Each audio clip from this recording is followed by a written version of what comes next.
2016년 4월 29일 금요일입니다. 오전 10시 50분이고요. 오늘은 사기권 백사구나. 사기권 백사 전수결전 제44를 읽겠습니다. 44번째 열전이고요. 전수군 누굴까? 정말 아무도 모르겠다.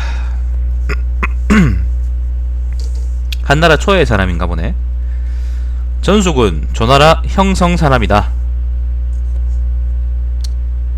형성이라는 거는 뭐 아마 뭐 조나라 땅이니까 뭐 이 근처 어디 아니겠어요. 그의 선조는 제나라 전시의 후예이다.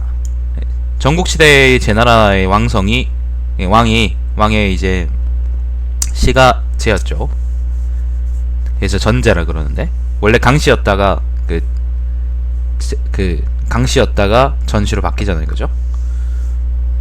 전시는 또 옛날에 요 밑에 있던 이쪽에 있던 진나라 왕족이었고, 진나라의 제후였고, 그지? 아무튼 자, 전숙은 격검을 좋아했으며, 격검이라는 건 이제 일종의 검도의 일종입니다. 악거공에게서 황로의 무의의 학수를 배웠다. 황로 무의의 학수를 배웠다. 황로라는 건 이제 황제하고 노자를 의미하고요. 한나라 초에 이제 유행했던 학문입니다. 악거공은 이제 본현 사람인데 악의의 후예다라고 하네요. 이거 앞에 악의열전에 나왔던 것 같아.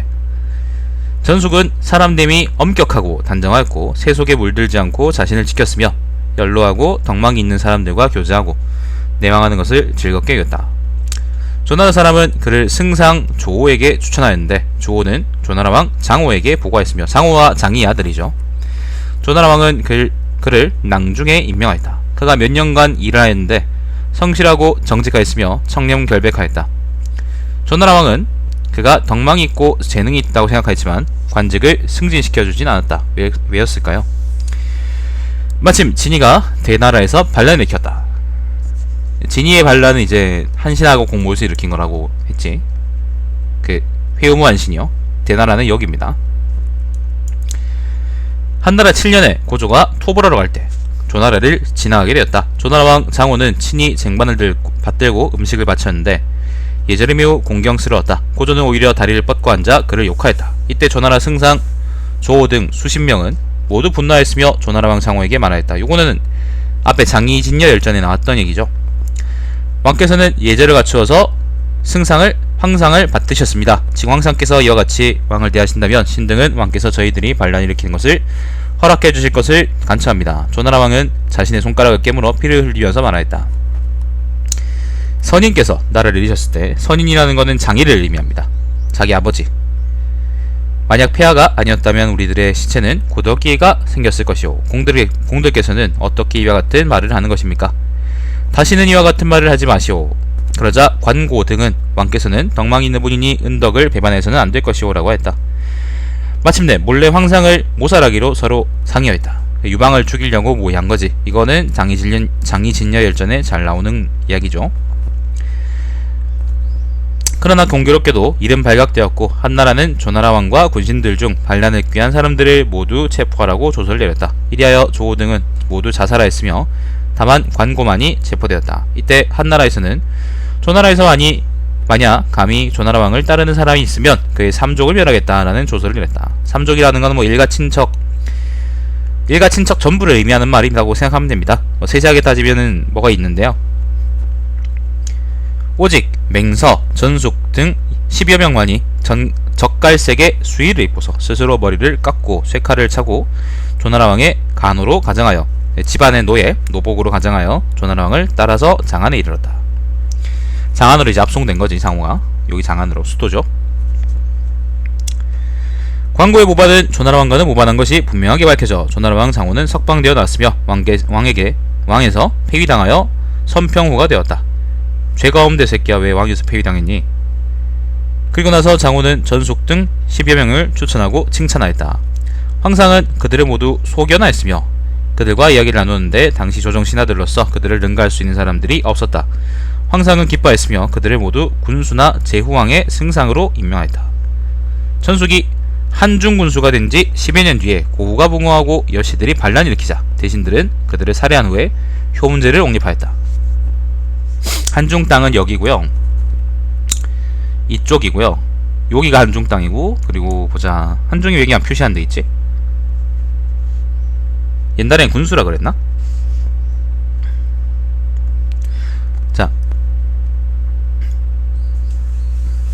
효문제는 즉위한 뒤에 전속을 불러들여 물었다.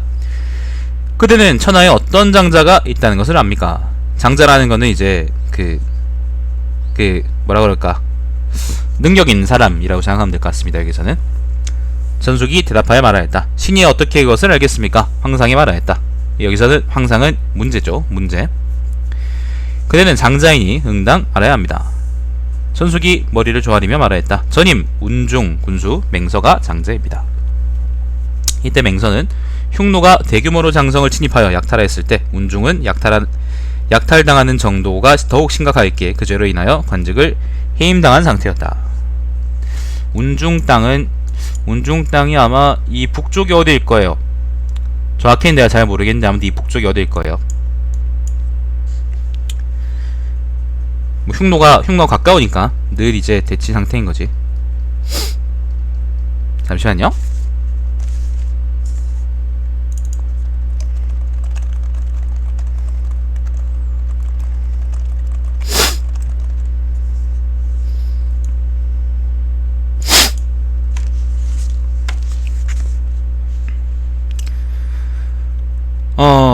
그 맹서가 장자다. 예.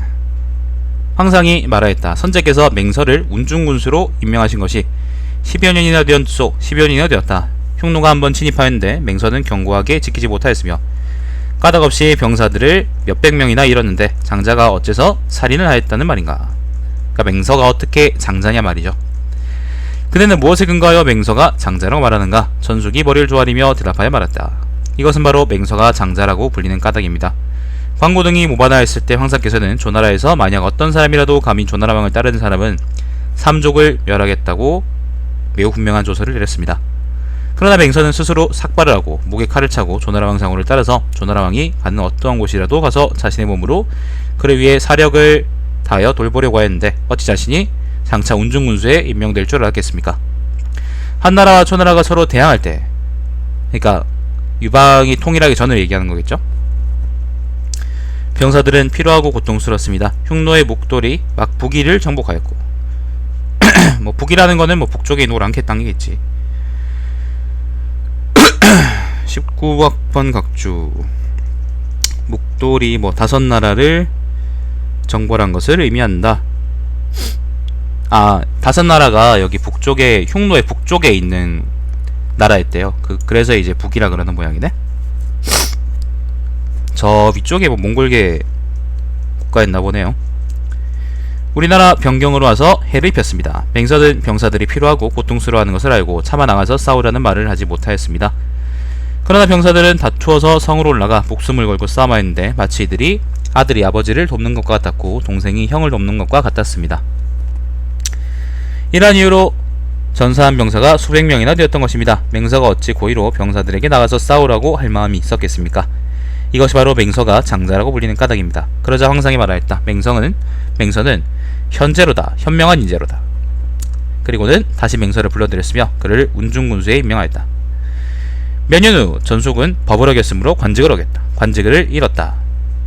무슨 법을 어겼을까요? 양나라 효왕이 자객을 보내 이전에 오나라의 승상이었던 원왕을 살해하였는데, 요 얘기는 이제 원왕 조조일전에 있었죠. 경제는 전속을 불러 양나라로 와서 사건을 조사하도록 하였다. 전속은 사실을 조사하여 모든 내막을 알고 돌아와 보고하였다. 경제가 말하였다. 양왕에게 그러한 일이 있었는가? 전속이 대답하였다. 신이 죽을 죄를 지었습니다. 그런 일이 있었습니다. 황상이 말하였다. 그 죄의 증거는 어디에 있습니까? 전속이 말하였다. 황상께서는 양왕의 일을 지나치게 추궁하지 마시옵소서. 경제가 말하였다. 무슨 개소리입니까? 무슨 까닭입니까? 전속이 말하였다. 지금 만약 양왕이 처형당하지 않는다면 한나라의 법률은 폐기되어 시행되지 않는 것이 될 것입니다. 그러나 만약 그가 처형된다면 태우께서는 음식을 잡수셔도 맛이 없을 것이며 잠도 편안하게 이루지 못할 것입니다. 양왕이 문제의 형제인가요? 이에 같다면 근심은 폐하께도 폐하에게도 있게 되는 것입니다. 경제는 매우 그가 현명하다고 생각하여 그를 노나라의 승상에 임명하였다. 노나라는 이제 여기 제 나라 서쪽에 있는 나라죠. 이 근처 땅일 겁니다. 노나라의 승상이 되어 막 부임하였는데 백성들이 자발적으로 승상에게 노나라 왕이 그들의 재물을 탈취해갔다고 제소하는 사람이 100여 명이나 되었다. 전속은 그들의 우르마이 20명을 붙잡아 각각에게 태형 50대씩을 내렸으며 나머지 사람들에게는 손바닥을 20대씩 때렸다. 그리고 나서 그들에게 화를 내며 말하였다. 노나라 왕은 그대들의 군주가 아니던가 어떤 것에 의거하여 감히 그대들의 군주를 비방하는가. 노나라 왕은 이를 듣고 매우 부끄러움을 느꼈으며 중부의 돈을 꺼내어 승상이 그들에게 돌려주도록 하였다. 승상이 말하였다. 왕께서 스스로 탈취해 오시고 저에게 그것을 돌려주라고 하신다면 왕께서는 나쁜 일을 하시고 저는 좋은 일을 하는 것이 됩니다. 저는 돌려주는 일에 관여하지 않을 것입니다. 이리하여 노나라 왕은 곧 있는 대로 다 그들에게 돌려주었다. 태형 맞은 사람은 무슨 죄입니까? 노나라 왕은 사냥을 좋아했다. 태형이라는 게 이제 엎드려 뻗쳐가지고 그 매맞는 형벌이거든. 뭐 엎드려 뻗치지 않을 수도 있겠지. 노나라 왕은 사냥을 좋아했다. 승상은 늘 왕을 수행하여 사냥터에 따라갔는데 노나라 왕은 언제나 승상에게 관사에 가서 쉬라고 했다. 승상은 사냥터를 둘러싼 담을 걸어나와 햇볕이 내리쬐는 곳에 앉아 노나라 왕을 기다렸다. 노나라 왕은 여러 차례 사람을 보내 그가 가서 쉬도록 하였으나 그는 시종 쉬려고 하지 않았으며 우리들 왕께서 사냥터 안에 햇빛 아래 계시는데 내가 어찌 혼자 관사에 가서 쉬겠는가 라고 말하였다. 노나라 왕은 이러한 이유 때문에 비로소 지나치게 밖으로 나가 사냥하지 않게 되었다.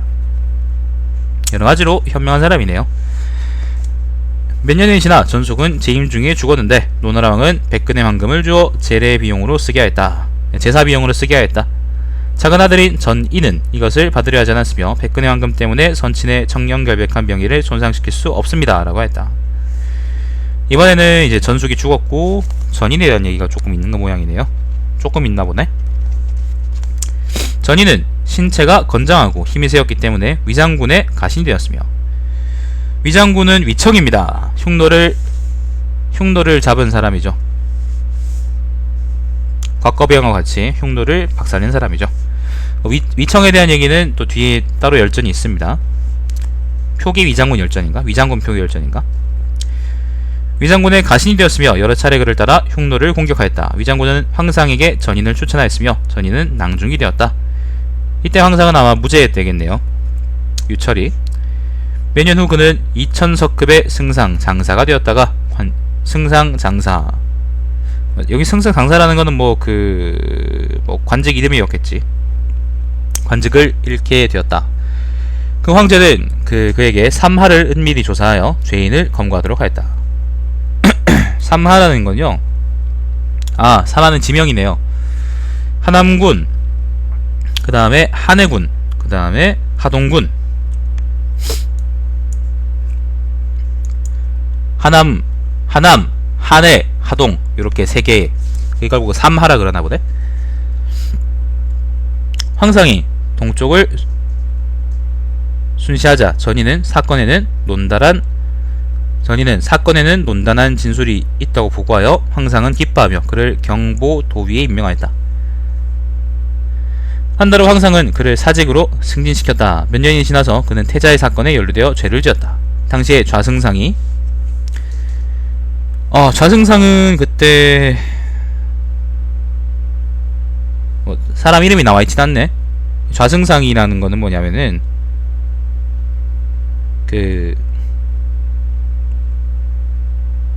그러니까 승상을 둘로 나눠가지고 좌승상, 우승상이라고 이제 얘기를 했거든요.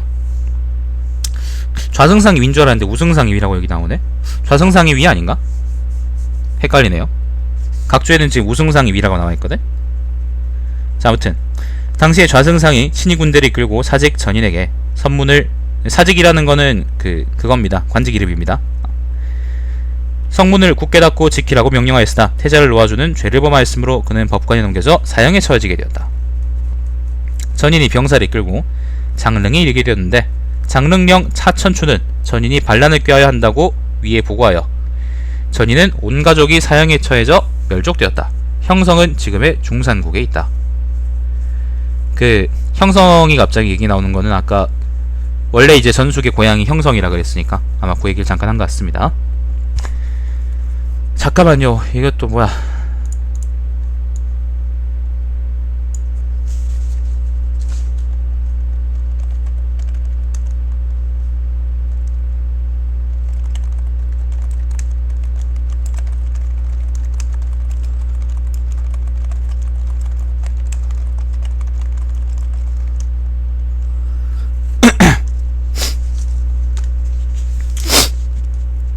자, 태상홍은 말하였다. 네, 죄송합니다. 태상홍은 말하였다. 공자가 한 나라에 거하면 반드시 그 나라의 정사를 듣는다라고 했는데, 이 말은 바로 전숙을 두고 한 말이라고 할 수 있다. 그는 정사를 논함에 현인을 추천하는 것을 잊지 않았으며 잘못을 고치게 하는 방법으로 군주의 미정을 나타내었다. 미정이라는 건 이제 아름다운 정치. 그러니까 잘못을 직언하지 않고 돌려서 얘기했다. 전인은 나와 친하기 때문에 나는 그와 함께 논하였다 라고 했습니다. 그런데 이걸로 끝이 아닙니다. 뒤에 저 선생은 말하였다 라는 게 있는데, 저 선생은 누굴까요? 이거 엄청 기네요. 근데 저 선생 40번 각주 소손이랍니다. 사손인가? 소손이겠지. 소손인 것 같네. 소손. 이름은 소손이다. 한나라 원제와 성제 연간의 박사였다. 자칭 실랑이었다고 한다. 사마천사후 사기의 어떤 부분들은 저 선생이 보충하였다 라고 하네요. 사마천 죽은 뒤에 붙여진 말인가 본데 일단 이것도 읽어보겠습니다. 자, 저 선생은 말하였다. 내가 낭이었을 때 전이는 이전에 이만과 서로 친하였다고 들었다. 이만은 형양 사람이다. 그는 어렸을 때 고아가 되었으므로 생활이 빈곤하였으며 다른 사람을 위해서 수레를 끌다가 장안에 이르렀다. 그곳에 멀면서 일을 찾아 하급 관리라도 되고자 했지만 기회가 닿지 않았다.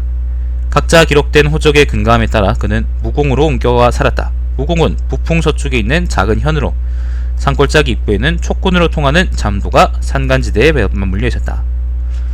부풍이라는 거는 아마 이쪽 아마 뭐 이 근처 아닐까요? 이 근처 어디 있다는 텐데. 이만은 무공이 작은 읍이므로 호족이나 호걸들이 없기에 지위가 쉽게 오를 수 있을 것이라고 생각하였다. 그러므로 그곳에 머물렀다. 그는 다른 사람들에 비해서 구도가 되고 정부가 되었다. 나중에는 정장이 되었다. 예를 들면 동장급이다 생각하시면 됩니다. 읍 사람들이 모두 나와서 사냥하였으며 이만 항상 사람들을 위하여 사슴꽝, 토끼 등을 나눠주었는데 노인들 그리고 아이들과 장정들을 혹은 어렵고 혹은 쉬운 곳에 안비하였으므로 사람들이 다 기뻐하며 어떤 관계도 없는데 임소경은 나누는 것이 공평하며 지략이 있도다 라고 했다. 다음날 다시 모이게 하니 모인 자가 수백 명이나 되었다. 임소경이 모모의 아들, 즉 이름을 갑이라고 부르는 사람은 어째서 안 왔습니까? 라고 하니, 그러니까 누가 왜 안 왔냐 그러니까 사람들은 다 그가 사람을 인식하는 것이 매우 빠름에 놀랐다. 이름을 잘 외웠다. 그런 말이겠죠. 이후그는 삼로 임명되었고, 삼로라는 거는 관직인데요. 예, 그냥 이제 일종의 촌장 같은 겁니다. 삼로 임명되었고 친민으로 주대되었으며 친민도 이제 일종의 그 동장 뭐 촌장 같은 겁니다. 이장님 그런 거죠. 나가서 300석급의 현장이 되어 백성을 다스렸다. 그런데 황상이 행차하여 추류하일 때 공장 등을 준비해 놓지 않았기 때문에 질책당하고 면직되었다. 공장은 뭘까요? 공장은 그러니까 그 휘장 같은 것들을 설치해가지고 연회를 엮는 거, 그러니까 일종의 의전 같은 거죠. 그걸 안 했나 보네요. 이리하여 위장군의 가신이 되었다. 위장군은 아까 얘기했듯이 위청이죠. 이후 전인과 만나게 되었고 함께 가신으로 있었다. 그들은 위장군의 문화에 같이 머물면서 마음을 같이 하고 서로 사랑하였다.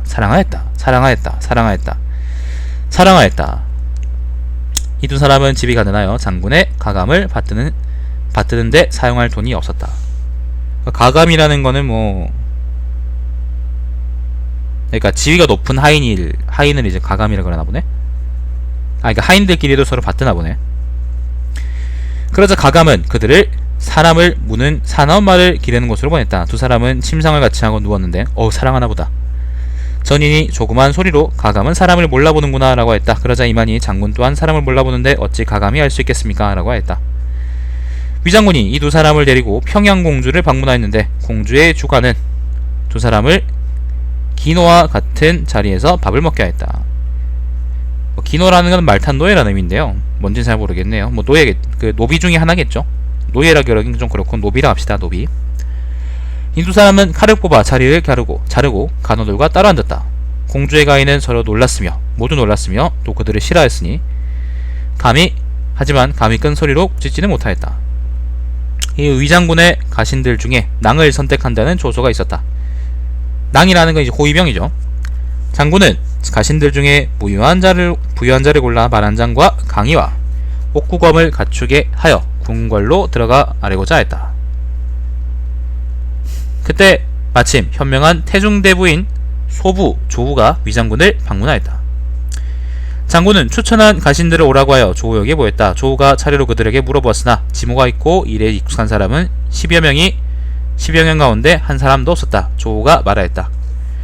나는 장군의 가문에는 반드시 장관에 해당할 만한 인재가 있다고 들었습니다. 옛글에 만약 그 군을 알지 못하면 그가 부리는 사람을 보고 그의 아들을 알지 못하면 그 아들이 사귀는 친구를 보라는 말이 있습니다. 군을 알지 못한다. 그러면은 상급자를 알지 못하면 하급자를 보라. 그런 말이겠죠? 혹시나 해서 해설해 드렸습니다.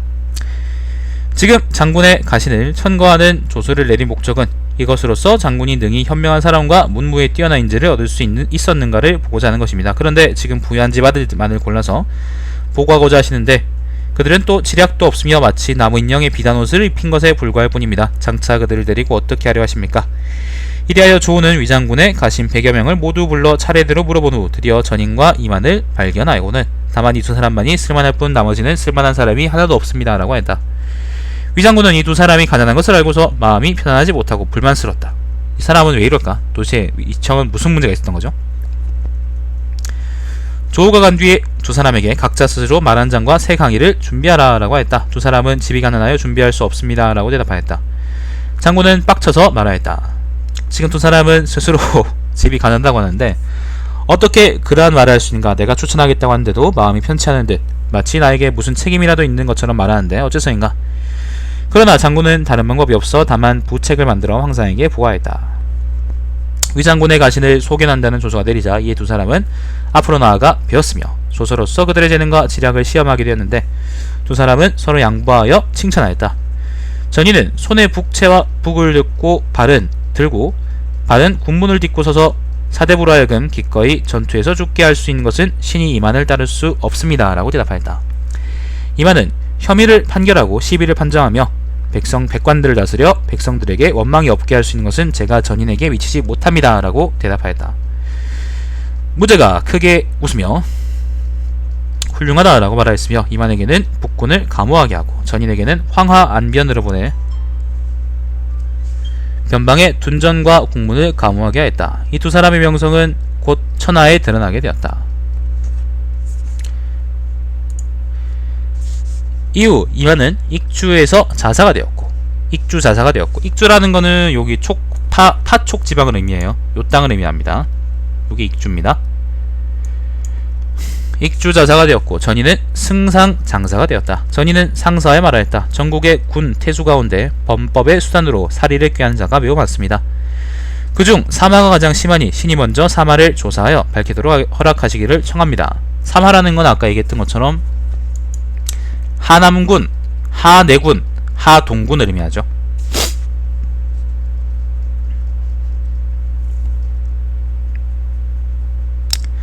사마태수에는 모두 경내의 궁중 귀인에 의지하고 있으며 승상과 어사대부 등 삼공과 친속의 관계 있으므로 두려워하거나 꺼리는 데가 없습니다.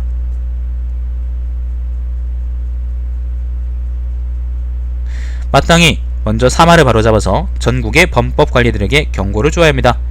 이때 하남 한해의 태수는 모두 어사대부 두주의 부영자제들이었고 하동의 태수는 승상 석경의 자손들이었다. 석경 이거 옛날에 나왔던 그 사람 아닌가? 그 만석군 그 석분의 둘째 아들이었나? 첫째 아들이었나? 그게 석경이었나? 넷째 아들이 석경이었나? 뭐 아무튼 이때 석시 가문은 구명이 9명이 2000서급에 해당하는 관리였는데 마침 권세가 왕성하고 존귀하였다. 요 자세한 이야기는 그 만석, 이게 무슨 열전이지? 이름이 기억이 또 안 나네요. 만석 장수결전이네요. 앞에 만석 장수결전을 참고하세요. 앞에 나왔던 얘기입니다. 마침 권세가 왕성 존귀하였다. 전인은 여러 차례 상서하여 그들에 대하여 보고하였다. 두 대부와 석신은 사람을 보내 전소경에게 미안함을 표시하며 우리들은 감히 무슨 말하려는 것은 아니지만 소경께서 무고하여서 우리들을 욕되게 하지 말기를 바랍니다 라고 하였다. 무고한다는 말은 죄가 없는데 고소한다는 의미죠. 전인은 이미 사마를 조사하여 사마태수를 모두 법관에게 넘겨 신문하여 사형에 처한 뒤였다. 전인이 경사로 돌아와, 그러니까 장안으로 돌아와 사건을 보고하자 무죄는 기뻐하였다. 무죄는 인이, 전인이죠. 전인이 유능하며 횡포를 일삼거나 권세에 있는 자를 두려워하지 않는다고 생각하여 전인을 승상사직에 임명하였는데 이로써 그의 위세는 천하에 진동하였다. 야, 이거는 아니에요. 계속 읽어보겠습니다. 그 후 태자가 거병하는 일이 있게 되자, 태자가 거병한다는 말은요, 이게 그 무제 말기에 그러니까 무제가 좀 오래 다스렸는데 무제 말기에 이제 태자가 모반한다는 혐의를 뒤집었어가지고 태자가 이제 수도를 장악한다고 군대를 일으켜가지고 장안에서 이제 일종의 작은 쿠데타를 일으킨 적이 있어요. 그걸 얘기하는 겁니다. 자세한 이야기는 아마 나중에 또 다른데 나오겠죠. 잠깐 설명드렸습니다. 거병한 일이 있게 되자 승상은 친히 병사를 이끌고 사직에게 성문을 주관하도록 하였다. 사직이 전인이죠. 사직은 태자가 황상의 고륙지친으로 아버지와 아들 사임으로 지나치게 박절한 것을 바라지 않을 것이라고 생각하고 태자가 재릉을 지나가게 하였다. 이때 무제는 감천에 있었는데 어사대부 포군을 보내 어째서 태자를 놓아주는가 라고 승상을 문책하였다. 승상은 사직에게 성문을 지키게 하였는데 그가 태자를 놓아주었습니다 라고 대답하였으며 아울러 상서하여 사직을 체포하라는 것을 허락해달라고 주장하였다. 사직은 법관에게 넘겨져 신문을 받았으며 사형에 처해졌다. 전인이 죽었다는 거네요. 이때 이만은 북군의 사자가 되어 군을 후위하였다. 태자는 북군의 나문 밖에서 수레를 멈추고 이만을 불러 그에게 부절을 주고 군대를 끌고 나가라고 명하였다. 이만은 절을 하고 부절을 받고는 안으로 들어가더니 문을 닫고 나오지 않았다. 무제는 이를 듣고 이만이 부절을 받는 채 가정하였다가 태자의 일에 부응하지 않는 것은 무엇 때문일까를 생각하였다. 이만은 북군의 돈을 관리하는 하급관리를 때려 모욕을 주었는데 하급관리는 그것 때문에 이만이 태자의 부절을 받았는데 아울러 깨끗하고 좋은 부절을 나에게 주길 바랍니다 라고 말하였다고 상사했다. 상사가 무제에게 전달되자 무제는 이는 매우 세상물정에 노련한 관리로다. 태자가 거병한 사건이 발생한 것을 보고 한쪽에서 승패를 관망하다가 승리자에 부합하여 그를 따르려고 하는 두 가지 마음을 가졌구나. 이만은 사형에 처해져야 할 많은 죄를 지었지만 나는 글상 그를 살려냈다. 그는 지금 간사한 마음을 품고 있으며 불중한 생각을 가지고 있구나 라고 말하였다. 관시법입니까? 이만을 법관에게 넘겨 주었고 사형에 처하였다. 무릇 달은 만월이 된 후에 기울며, 만월이라는 것은 보름달이죠. 가득 찬 달. 달은 만월이 된 후에 기울며 사물은 극성한 후 연후에 쇠락하는 것이 천지의 법칙이다. 오직 앞으로 나가는 것만 알고 뒤로 물러설 줄 모르며 오랫도록 부귀의 지위에 있으면서 화가 날로 쌓여 재앙이 된다. 그러므로 법년은 이제 그 구천을 도왔던 사람이죠. 월안구천을 도왔던 사람이죠. 법년은 월달을 떠났으며 관증을 사직하고 관함과 자기도 받지 않았는데 오히려 미명이 구세까지 전해져 만세에 이르도록 사람들에게 잊혀지지 않았다. 그러니 어떻게 화가 닥칠 수 있었겠는가? 후에 관직을 구하여 승진하기를 원하는 사람들은 전인과 이만을 경계로 삼아라 라고 저선생이 얘기했습니다. 그 다음 제가 이제 여기에 대해서 특별하게 할 말은 없고, 전숙은 현명한 와중에 어쨌건 일도 잘 처리하고 일도 잘 처리하고 나름대로 어떤 균형도 잡았기 때문에 목숨을 보존할 수 있었는데, 전인이나 이만은 그렇지 못했기 때문에 결국에는 지나치게 나서다가 죽어버렸다라고 합니다. 그래서 사마천의 경우에는 특별한 평은 없었다고 난 생각을 하고요. 다만 이제 저 선생이 한 얘기가 이제 전인하고 이만처럼 그 능력은 있어 보이지만 그걸 절제할 줄 모르고 함부로 나서나가는 죽음을 면치 못한다 라고 이제 질책하는 부분이 나는 나름대로 타당한 평가라고 생각이 드네요. 겸손한 사람이 있고 오만한 사람이 있거든. 그 능력이 있는데 아무튼 뭐 그렇습니다. 제가 더 특별하게 드릴 말씀은 없을 것 같습니다. 그 다음은 편작 창공열전입니다. 편작은 그 여러분이 아는 그 유명한 의사죠.